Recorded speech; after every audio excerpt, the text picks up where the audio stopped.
one of the big points about this is that Black Lives Matter and the racial reckoning of 2020 and from certainly 2015, 2016 to 2020 that's been going on the front or somewhere in the middle or burning away on the back has been so important for history and for recognizing that the system that these characters, historical characters, lived in has to be seen not as through a revisionist lens, but simply as what it was. I mean, the computer internet allows us to do things. A simple one would be if you go to newspapers.com and type in the N word, you literally will have 1 million results. So that between 1830 and 1930, let's say, those 100 years, you'll find that the N word appeared in American newspapers at least 1 million times. And if you start going into the underbrush, even a presidential history from 1920 to 1950, those 30 years, you will be stunned to see the system of utter racism, of utter racial contempt from presidents themselves. I mean, ironically, even I think President Kennedy finally said about his predecessor, Harry Truman, when Kennedy was president, something like, I just can't deal with Harry anymore. I can't deal with all this N talk. And, you know, there I was looking at some letter of Harry Truman's when he was a senator and first visited the Roosevelt White House. And the discussion from Harry to his wife about the White House staff, it's just uncanny. You can hardly believe your ears. The same goes for most everyone around the Roosevelts and in the Roosevelt world.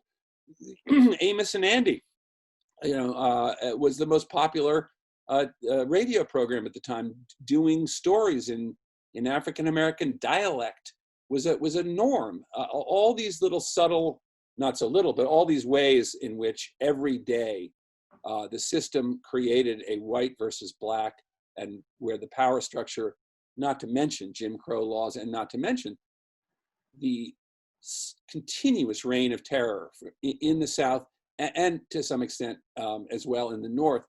But all through these years, the years I was studying Eleanor in the White House, the drumbeat of terror and horror, like you couldn't, I just couldn't believe it sometimes, what I was reading coming out in the daily newspapers about the latest episode. And whenever it's not unlike when Obama would say something about, it's not unlike what would happen when Obama was president and you found that the largest gun sales were made on the days when, it seemed to some Americans that he was now going to take away guns.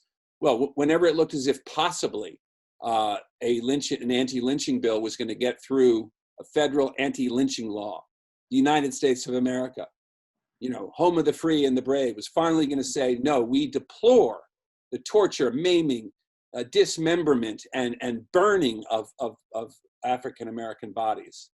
Nope. The minute it would get near to the Senate, worse terror than you'd ever heard of before would happen in the South.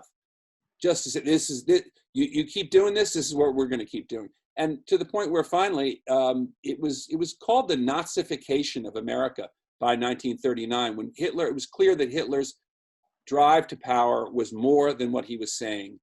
It became the standard line that why would you trust an American? There's a sort of typical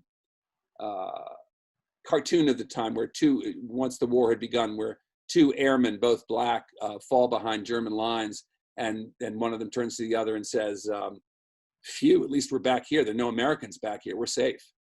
And it was Nazi propaganda to show that, in fact, Americans on race were far worse. They wanted us to believe.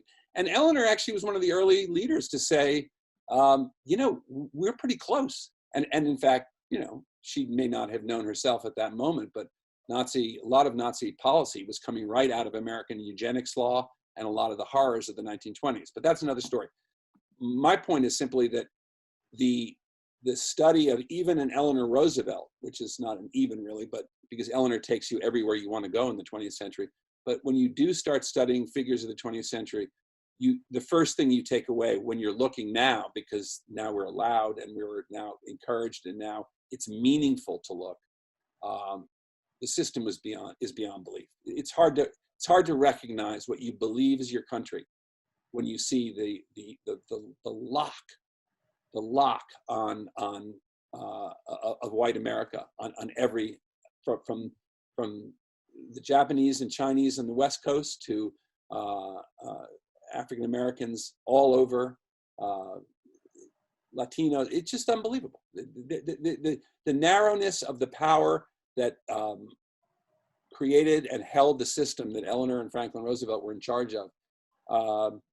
It does show you that even slow walking, even pushing a little bit, begins to seem significant when it's that stacked against you.